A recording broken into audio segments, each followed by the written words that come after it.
Karibuni katika tafakuri zetu, na leo tuna tafakari mpya ambayo tutaijadili kwa kina kidogo, na hii inahusu maagano ya damu kati ya mtu na mtu au watu, mizimu, mashetani na hata maagano kati ya mtu au watu na Mungu. Kwa hiyo tafakuri yetu itazungumzia maagano ambayo yanahusiana na damu. Maagano kwa lugha nyingine tunaweza kusema ni makubaliano ya ahadi. Makubaliano haya yanafanyika kati ya mtu na mtu au mtu na watu au mtu au watu na ulimwengu mwingine, yaani ulimwengu wa mizimu, mashetani, na vile yanafanyika na Mungu.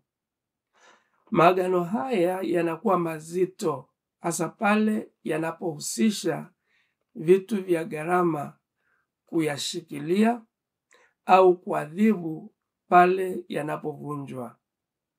Kwa mfano, tulitafakari juu ya maagano ya kujitenga, kwamba mtu anaahidi kujitenga na jambo fulani kama vile kileo, ili Mungu atembee au awe pamoja naye katika jambo fulani. Vile watu wanaweza kuahidiana jambo fulani. Endapo kama mmojawapo katika makubaliano hayo ataenda kinyume, basi atalipa fidia kwa gharama kubwa ya mali, fedha na hata kupoteza uhai. Mchungaji mmoja aliwahi kusimulia kisa juu ya ndugu wawili waliweka maagano baina yao ya kutokulogana. Akasema maagano hayo yalifanyika ndani ya kaburi walilolichimba, ambako walimwaga damu ya mbuzi, wakachoma na kuila nyama ya mbuzi huyo ndani ya kaburi hilo hilo, na walipomaliza kula wakafukia na kuzika mabaki ya nyama pamoja na vyombo vyote vilivyotumika ndani ya kaburi hilo. Sababu za kufanya maagano haya ya kutokulogana ni kuwa ikiwa kama mmojawapo atamfanyia mwenzake ulozi baada ya maagano hayo, basi anakufa. Na kweli ndugu mmoja aliyavunja maagano hayo na alikufa. Sasa hilo ni mojawapo ya mifano ya maagano ya damu ambayo tutayazungumzia katika tafakuri kwa undani. Maagano ya kumwaga damu hufanyika kwa ajili ya mahusiano mbalimbali, ikiwa ni pamoja na mahusiano kati ya Mungu na wanadamu. Tutakuja kuangalia jinsi Mungu alivyofanya maagano mengi tu na wanadamu, mpaka agano la Yesu Kristo la kumwaga damu yake Kalvari. Na ndipo tutaelezea umuhimu wa kifo cha Yesu, umuhimu wa Yesu kumwaga damu, kwa sababu kuna wale ambao hawaelewi ni kwa nini Yesu alikufa msalabani. Sio tu ili azichukue dhambi zetu, angeweza kuzichukua dhambi zetu, lakini kwa nini afe? Ili azichukue dhambi zetu. Na ndio maana tuliona pia kwamba kuna wale wanaosema ni kwa nini Mungu anamuua Yesu, au kwa nini Mungu alimtoa Yesu afe ili tukombolewe katika mikono ya shetani ambaye Mungu angeweza kumuua mara moja. Basi hilo tutakuja kuzungumzia, lakini pia maagano ya damu hufanyika kati ya wanadamu kwa wanadamu.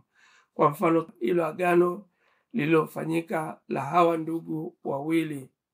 Vile kuna maagano yanafanyika kati ya wanadamu na mizimu, ambapo wanadamu wanajua kwamba au wanaimani kwamba mababu wanapofariki au watu wanapofariki bado roho zao zinaishi, lakini watu wale wanahitaji pia kuendelea kuwepo na mahusiano, na ndipo basi wanafanya matambiko ya kumwaga damu kama makubaliano na hii mizimu juu ya wao kupata mambo fulani fulani. Tutakuja kuzungumza kwa kirefu pia habari hiyo. Vile vile watu wanafanya maagano ya damu na mashetani au na mapepo. Kuna kisa kimoja ambacho kinamhusu mtu ambaye alitangazwa kuwa mtakatifu siku za karibuni, na ukisoma historia yake unagundua kwamba mtu huyu aliwahi kufanya maagano na shetani, kwamba aliwahi kuuza roho yake kwa shetani, akawa kasisi wa shetani, lakini kwa neema ya Mungu akaweza kukombolewa, akajitoa katika nafasi ile na akajiondoa katika maagano yale, na akawa mtu aliyetenda mema, akaungama, akawa mtu mzuri mpaka mwisho wa maisha yake, na akawa katika nafasi ya kutangazwa kuwa mtakatifu muungama. Sasa tutatafakari mambo haya kwa undani na kuyaelezea kwa kirefu. Sasa utaona maagano ya damu hufanyika kwa kumwaga damu. Sasa kuna namna kadhaa za umwagaji damu. Aina ya kwanza ni ile ya kuchanganya damu za watu wawili au kikundi na kikundi au jumuiya mbili na hata koo mbili, yaani ukoo mmoja na ukoo mwingine. Tukio hili linahusisha kila upande kujikata mwilini, hasa sehemu za mikono, na unafanyika mabadilishano ya damu. Mabadilishano haya hufanyika kwa namna mbalimbali. Watu wanaweza kugusanisha damu zao.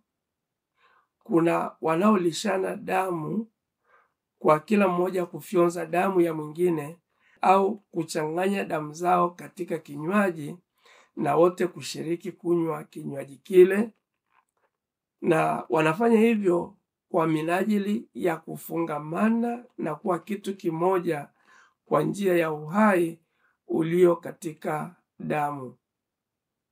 Sasa hii inafanyika kumaanisha kwamba jambo fulani, kwa mfano biashara, urafiki au kutengeneza undugu wa kudumu. Aina ya pili ni ile ya mtu mmoja kutoa damu kwa mwingine kama agano la uaminifu wake kwake. Maagano haya yanafanyika kati ya mtu au watu na mamlaka za kidunia au za kiroho, yaani Mungu au miungu, mizimu au mapepo. Kwa mfano, Yesu alikuwa mtiifu kwa Baba yake, hata alikubali kufa mauti ya kumwaga damu yake msalabani. Katika Biblia tuliona pia Abrahamu aliweka agano na Mungu kwa kumwaga damu yake kwa njia ya kutahiriwa.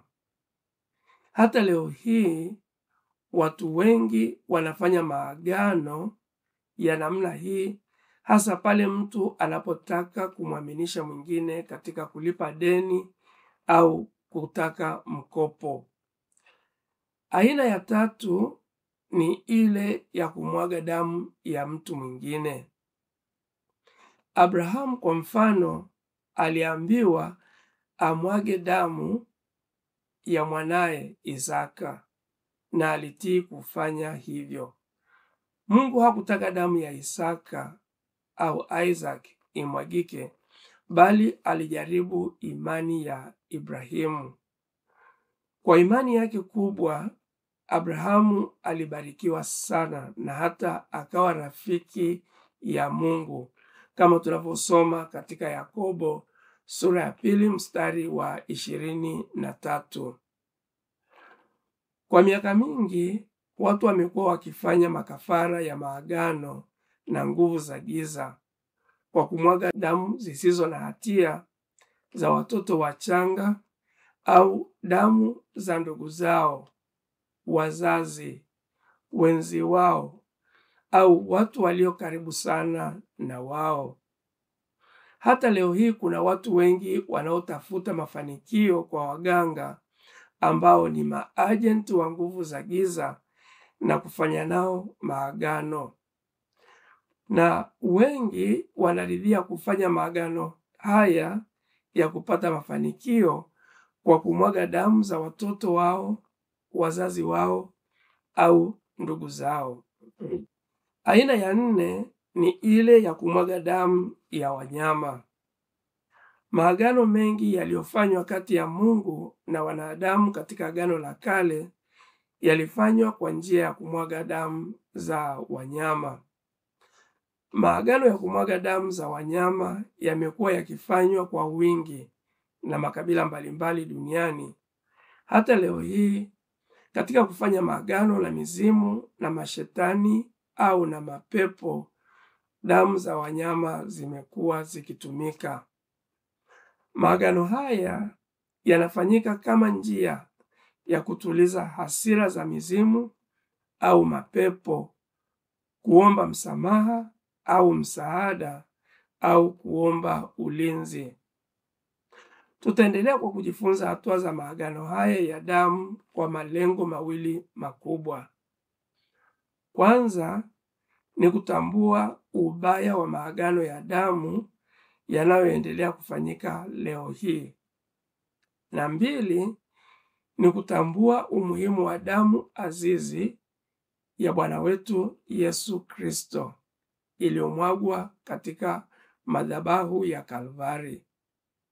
Na 3 ni kutambua nafasi yetu, yaani majukumu yetu katika agano la Kalvari. Tutaendelea.